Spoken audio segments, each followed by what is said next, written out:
कृष्ण भगवान ने अर्जुन को किस लिए महाभारत का युद्ध लड़ने को कहा था? भगवान को उस समय ऐसा बोलने का निमित्त था।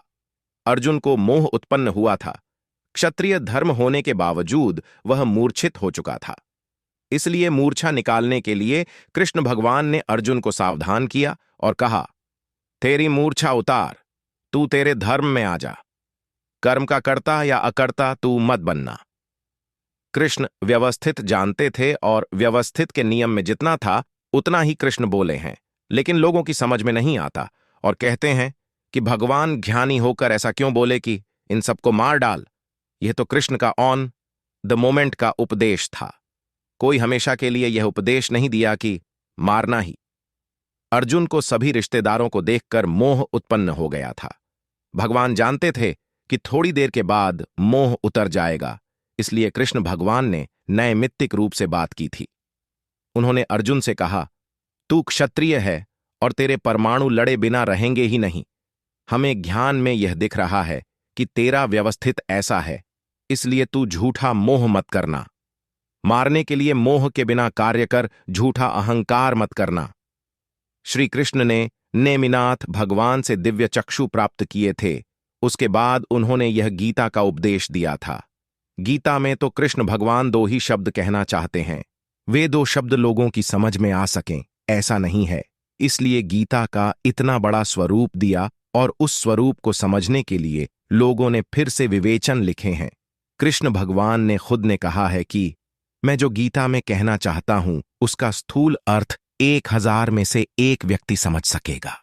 ऐसे 1000 स्थूल अर्थ समझने वाले व्यक्तियों में से एक व्यक्ति गीता का सूक्ष्म अर्थ समझ सकेगा। ऐसे 1000 सूक्ष्म अर्थ समझने वालों में से एक व्यक्ति सूक्ष्मतर अर्थ को समझ सकेगा। ऐसे 1000 सूक्ष्मतर अर्थ को समझने वालों में से एक व्यक्ति गीता का सूक्ष्मतम अर्थ अर्थात मेरा आशय समझ सकेगा। कृष्ण भगवान क्या कहना चाहते थे कि वही एक उसे समझ सकेगा। अब इस सारे 3 अरब की बस्ती में कृष्ण भगवान को समझने में किसका नंबर लगेगा? कृष्ण भगवान जो कहना चाहते थे वे 2 ही शब्दों में कहना चाहते थे। उसे तो जो खुद कृष्ण बन चुका हो वही समझ सकता है और कह सकता है, अन्य किसी का काम नहीं है। आज हम खुद कृष्ण आए हैं, तुझे तेरा जो काम निकालना हो वह निकाल ले। कृष्ण क्या कहना चाहते हैं? व्यक्ति मर जाए तब कहते हैं ना कि अंदर से चले गए। वह क्या है? वह माल है और यहां पड़ा रह जाता है।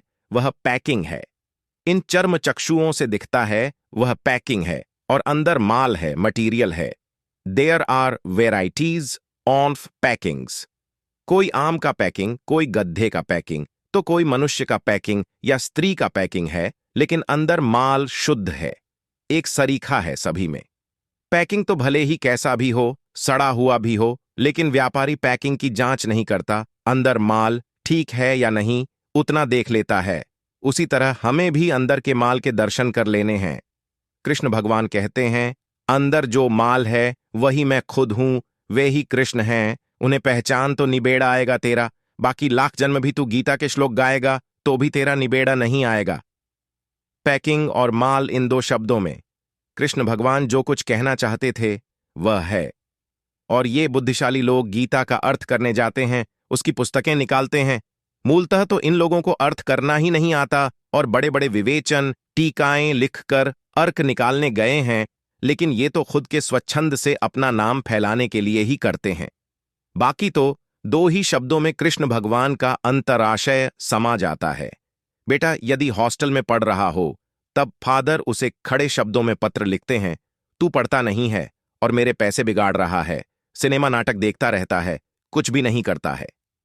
तब बेटा क्या करता है कि बाप का पत्र खुद के फ्रेंड को दिखाता है और कहता है कि देखना मेरे फादर कैसे हैं, जंगली हैं, लोभी हैं और क्रोधी हैं, कंजूस हैं। लड़का ऐसा क्यों कहता है?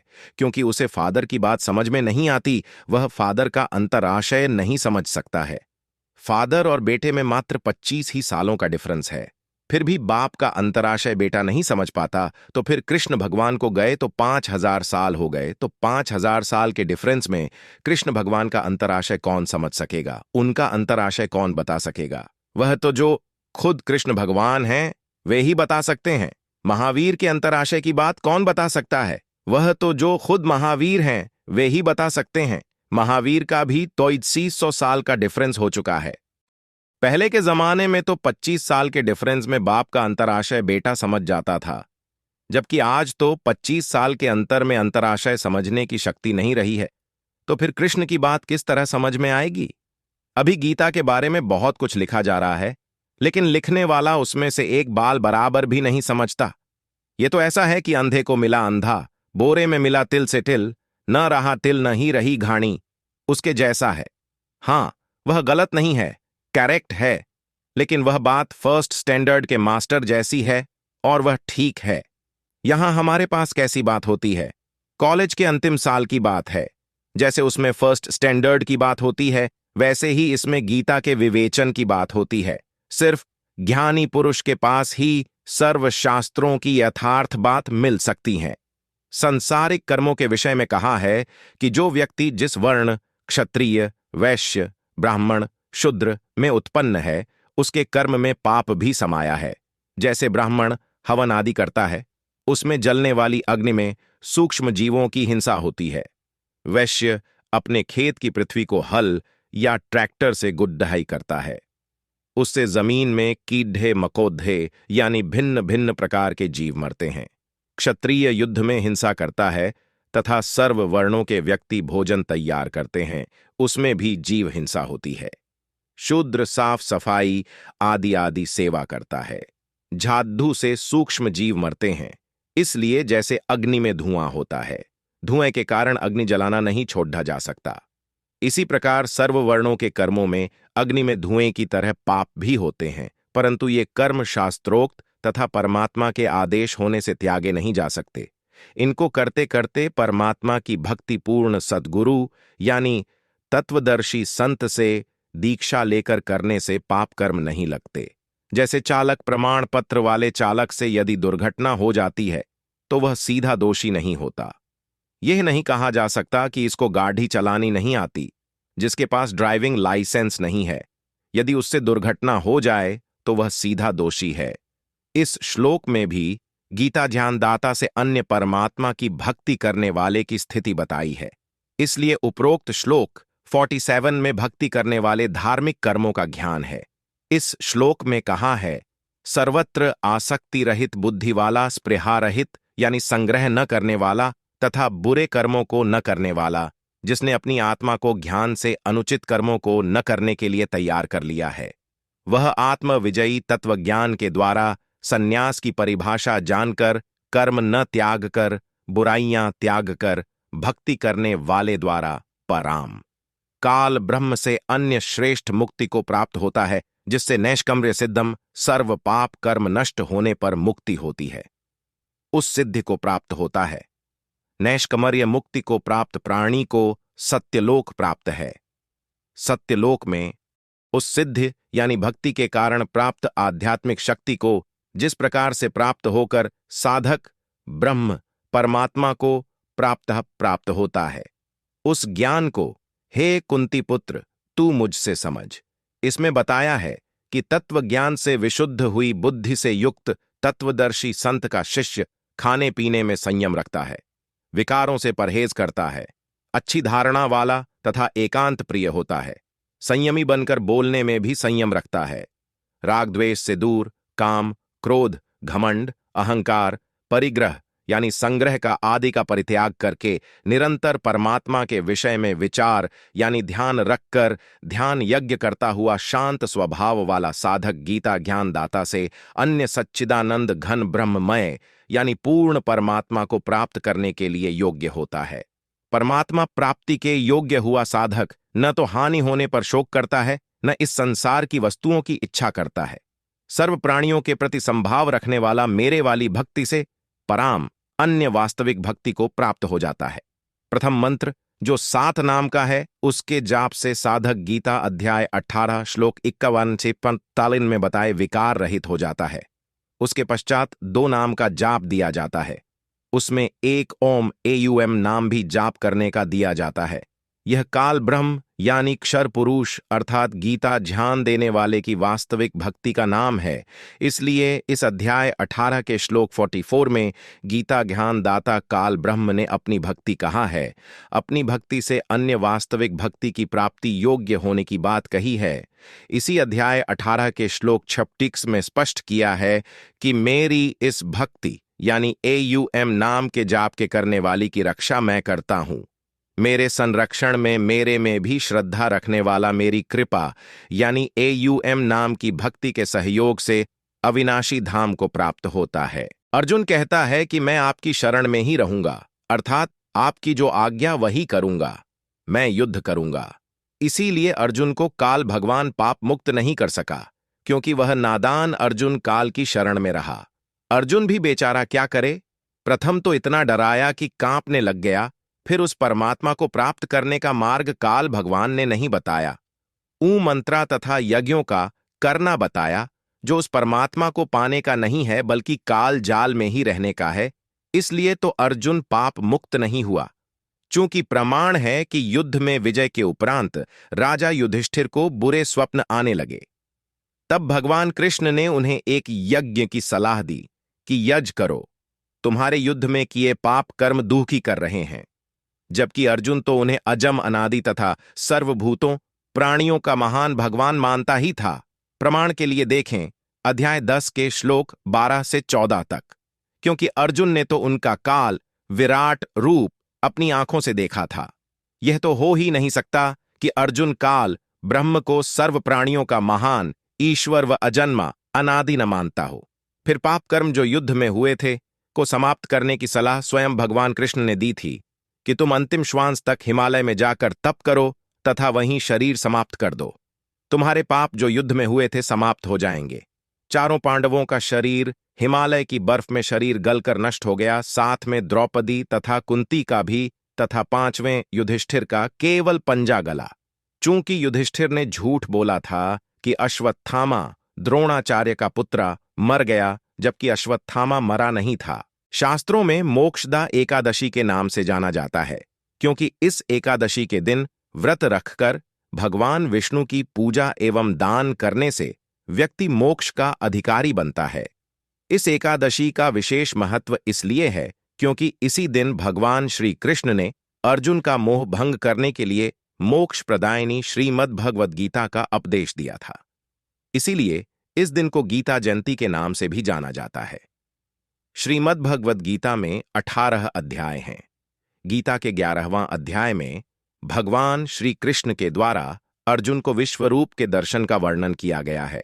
इस अध्याय में बताया गया है कि अर्जुन ने भगवान श्री कृष्ण को संपूर्ण ब्रह्मांड में व्याप्त देखा। श्री कृष्ण में ही अर्जुन ने भगवान शिव, ब्रह्मा एवं जीवन मृत्यु के चक्र को भी देखा। शास्त्रों के अनुसार जो व्यक्ति नियमित गीता के 11वें अध्याय का पाठ करता है, उसे भगवान विष्णु के दर्शन का पुण्य प्राप्त होता है। ऐसे व्यक्ति की आत्मा मृत्यु के पश्चात परमात्मा के स्वरूप में विलीन हो जाती है, अर्थात उन्हें मोक्ष मिल जाता है। गीता का 18वां अध्याय मोक्ष संन्यास योग के नाम से जाना जाता है।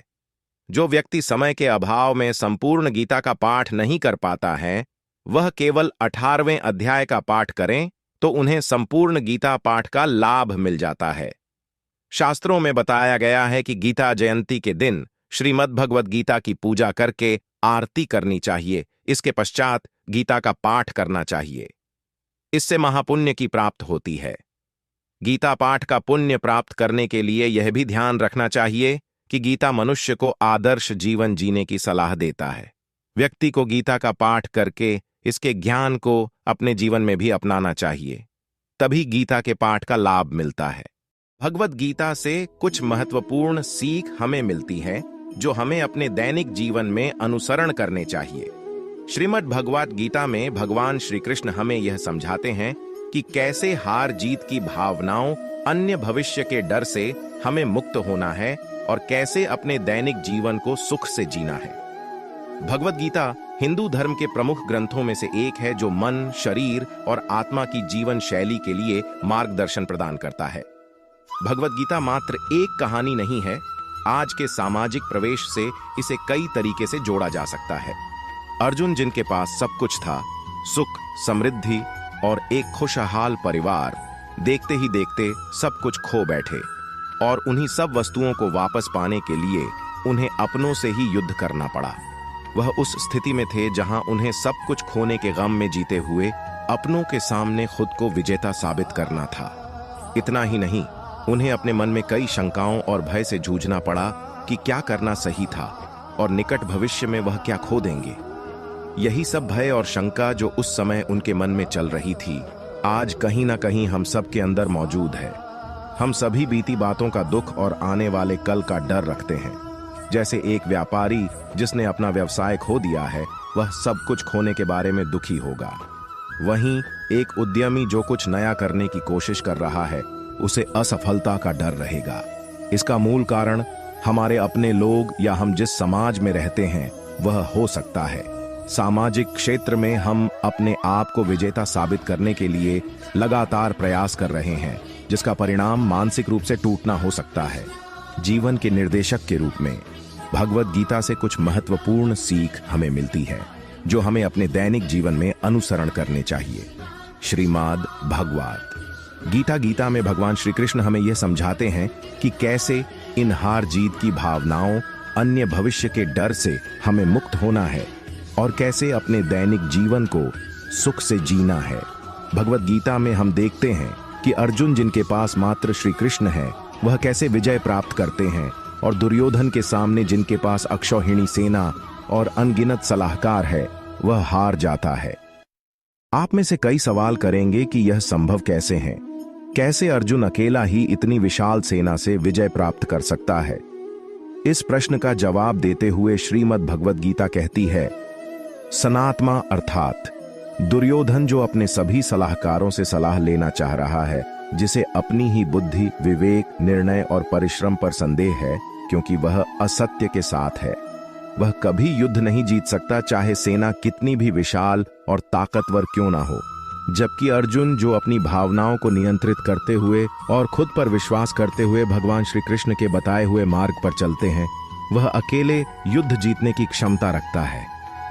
तो श्रीमद् भगवद गीता में भगवान श्री कृष्ण के अनुसार मनुष्य को कभी भी अपने विवेक, परिश्रम, बुद्धि और उद्यम पर संदेह नहीं करना चाहिए और सदैव सत्य और स्वधर्म के पक्ष में रहना चाहिए। जो मनुष्य अपने आप पर संदेह करता है और असत्य का साथ देता है, वह कभी भी जीवन में विजय नहीं होता। भगवान श्री कृष्ण ने गीतासार के माध्यम से एक बहुत बड़ी ज्ञान की बात कही है। जो मनुष्य बहुत मतलबी होते हैं और उनको बस अपने मतलब से मतलब होता है और वह अपना मतलब पूरा करने के लिए कुछ भी कर सकते हैं, उन लोगों का कभी भी भला नहीं होता। आपको यह बात भी बता दें, मनुष्य का स्वार्थ उसे अन्य लोगों से दूर ले जाकर उसे नकारात्मक स्थिति और ले जाता है, जिससे वह व्यक्ति संसार में अकेला रह जाता है। वही गीता में यह भी कहा गया है कि एक स्वार्थी व्यक्ति शीशे में फैले धूल की तरह होता है, जिसकी वजह से वह व्यक्ति अपना सही प्रतिबिंब कभी देख नहीं पाता। इसलिए किसी भी व्यक्ति को अगर जीवन में खुशीपूर्वक अपना जीवन व्यतीत करना हो, तो अपने स्वार्थ को कभी भी अपने पास नहीं आने दे, क्योंकि एक स्वार्थी मनुष्य दोस्ती में भी अपना स्वार्थ निकालने की कोशिश करता रहता है।